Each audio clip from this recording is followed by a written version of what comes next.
Hello students, so our next chapter is experiments with water. So with the help of these experiments we will get to know different processes, मतलब हम अलग अलग processes के बारे में जानेंगे क्या क्या चीज़ें होती हैं, वाटर के होने से क्या होता है, वाटर के होने से ना होने से क्या होगा। ठीक है, तो सबसे पहला पार्ट है व्हाट फ्लोट्स एंड सिंक। तो यहाँ पे फ्लोट और सिंक के जो दो वर्ड आए हैं, general what do we know about float and sink का मतलब है फ्लोट मतलब कोई चीज़ का तैर जाना, ठीक है, किसी लिक्विड सोल्यूशन में पानी में किसी चीज़ का ऊपर तैर जाना, और सिंक का मतलब है किसी चीज़ का डूब जाना।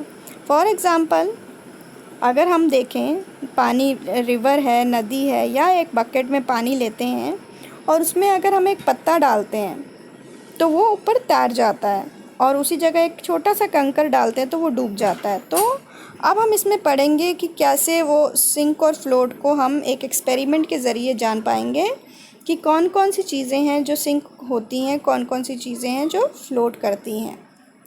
सबसे पहले है बेटा आपका Ayesha was waiting for dinner today. अम्मी was making her favourite food puri and spicy potatoes. ठीक है, सो आयशा जो है एक बच्ची अपनी डिनर का इंतज़ार कर रही थी बिकॉज उसकी जो मम्मा हैं वो उसके लिए डिनर में क्या बनाने वाले हैं, पूरी और potatoes. Ayesha watched her as her mother rolled out the puri and put it in the hot oil. She saw that at first the puri sank to the bottom of the pan. As it puffed up, the puri came up and started floating on the oil. One puri did not puff up and did not float like the other.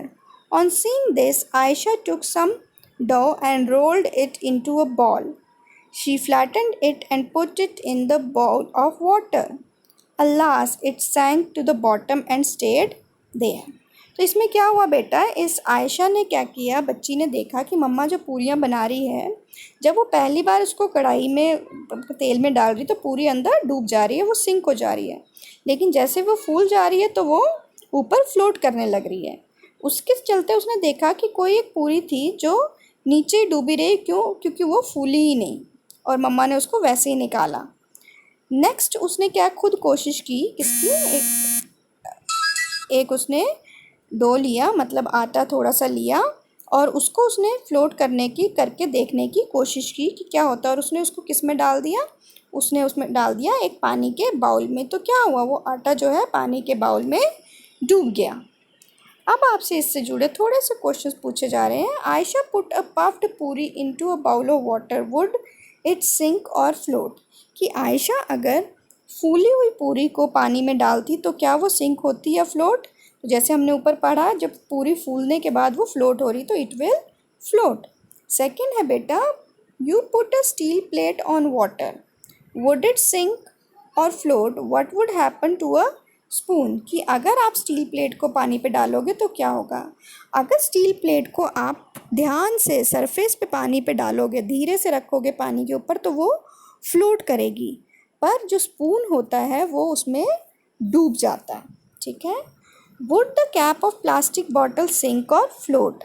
आपसे पूछा गया जो plastic bottle होती है वो sink होगी या float होगी, तो उसका आंसर है कि ये जो प्लास्टिक बॉटल की वो कैप है वो फ्लोट होगी। नेक्स्ट है बेटे,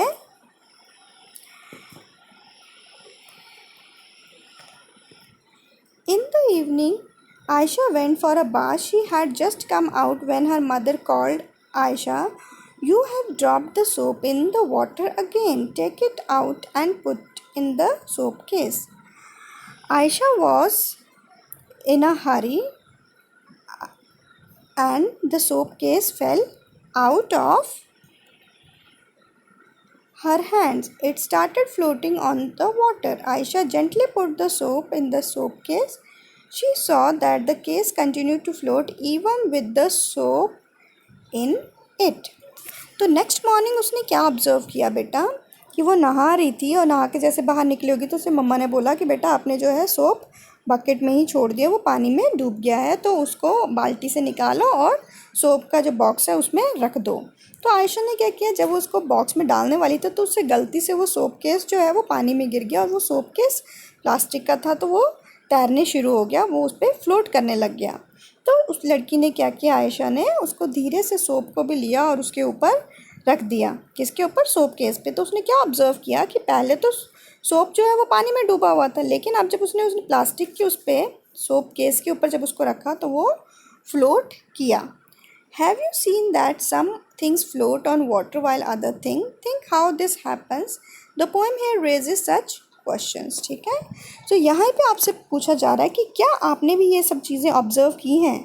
आपके भी घर में कभी पूरी बनी हो तो आपने ऑब्जर्व किया है कि कुछ फूल के ऊपर आ जाती हैं, कुछ अंदर ही रह जाती है, या आटे को अगर आप पानी में डाल दोगे तो वो डूब जाएगा, या इस तरह से सोप बकेट में डूबा हुआ हो, ऊपर तैर रहा हो। क्या आपने ये सब चीज़ें ऑब्ज़र्व की हैं? तो ऑब्वियसली हमने ये सब चीज़ें घर पे ऑब्ज़र्व की होती तो हम बोलेंगे यस कि ये सब चीज़ें होती हैं। अब ये पूछा जा रहा है कि ऐसा क्यों होता है? ये होता है इसलिए बेटा कि जब हम किसी चीज़ को उसमें डालते हैं, बकेट में डालेंगे, पानी में डालेंगे, तो पानी जो है अपनी जगह से जगह छोड़ेगा, ठीक है, इट गेट डिस्प्लेस्ड। तो अगर जो पानी है, जब when water is displaced by the thing is greater than its weight, ठीक है, कि अगर पानी जो है वो ज़्यादा डिस्प्लेस हुआ in comparison to its weight तो वो फ्लोट करेगी, अदरवाइज़ वो बॉडी जो है वो सिंक करेगी। मतलब क्या है कि अगर जिस बॉडी को आपने, जैसे थाली को जब हम पानी के ऊपर डालेंगे तो थाली जो है उसका सरफेस एरिया ज़्यादा होता है, चौड़ी है, तो वो जो है ज़्यादा पानी को स्प्रेड करेगी, उसको डिस्प्लेस करेगी अपनी जगह से, तो वो वहाँ पे तैर जाती है। लेकिन वहीं छोटा सा स्पून जो है, स्पून की जो शेप इस तरह से होती है कि वो ज़्यादा पानी को अपनी जगह से नहीं हटा पाता, डिस्प्लेसमेंट कम होती है in comparison to the weight of the spoon. Spoon का वेट ज़्यादा है और जो उसने पानी हटाया वो कम हटाया, तो उसकी वजह से स्पून जो है अंदर डूब जाता है। यही प्रोसेस सोप में होता है, यही प्रोसेस बाकी सब हमारी आइटम्स में होता है जो सिंक या फ्लोट करती हैं। तो यहाँ पे आपको अंडरस्टैंड क्या करना है कि कोई भी चीज़ सिंक या फ्लोट करती है on the basis of the amount of water displaced by it. Just remember, amount of water displaced by it, जितना पानी उस चीज़ ने, उस आइटम ने अपनी बकेट में या किसी भी जगह में जाने से उस पानी को हटाया है, अगर वो पानी का हटाना उसके अपने वेट से ज़्यादा है तो वो फ्लोट करेगी, ठीक है, या किसी का वेट जितना भी है उससे ज़्यादा अगर उसने पानी हटा दिया, डिस्प्लेस कर दिया, then that thing will float. और अगर वो डिस्प्लेसमेंट ऑफ वाटर जो है या लिक्विड जो है डिस्प्लेस जो हुआ है वो कम हुआ है in comparison to the weight of that particular object, तो वो ऑब्जेक्ट सिंक कर जाएगा। आई होप आपको ये सिंक और फ्लोट इतना समझ आया है। हम इसको थोड़ा सा आगे देखते हैं। इसके आगे आपको छोटी सी पोइम दे रखी है बेटा, वाई ओ वाई। तो अब आपसे क्वेश्चन है, छोटा सा बच्चा, उसके दिमाग में ये पोइम के रूप में वो आपको बता रहा है कि क्या क्वेश्चन है। A wood boat in water will float but needle will sink. कि जो वुड की इतनी बड़ी बोट होती है वो तो फ्लोट करती है, लेकिन छोटी सी सुई जो है वो तो सिंक कर जाती है। Why does this happen, let me think.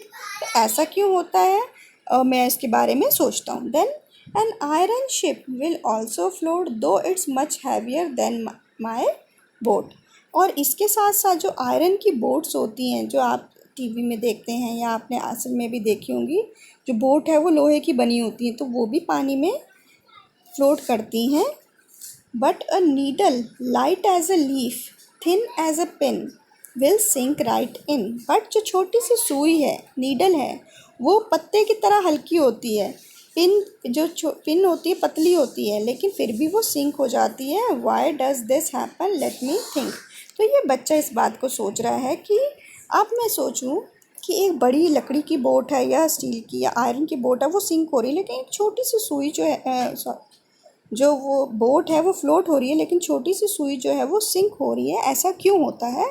तो इसका आंसर भी वही है बेटा कि जो बोट हैं वो जब पानी में चलती हैं, जब उसको पानी में डालते हैं तो जितनी वो पानी को डिस्प्लेस करती हैं, डिस्प्लेस का मतलब अपनी जगह से हटाती हैं, वो ज़्यादा होता है इन कंपैरिजन टू द उस बोट का वेट। लेकिन जो सुई है वो पतली सी है, हल्की सी सुई है, वो कितना पानी हटा पाएगी? वो अपने वेट से कम पानी वहाँ से हटा पाती है, इसलिए वो डूब जाती है। क्लियर? आई थिंक सो आपको इतना समझ आया होगा। Next we will do in our next class.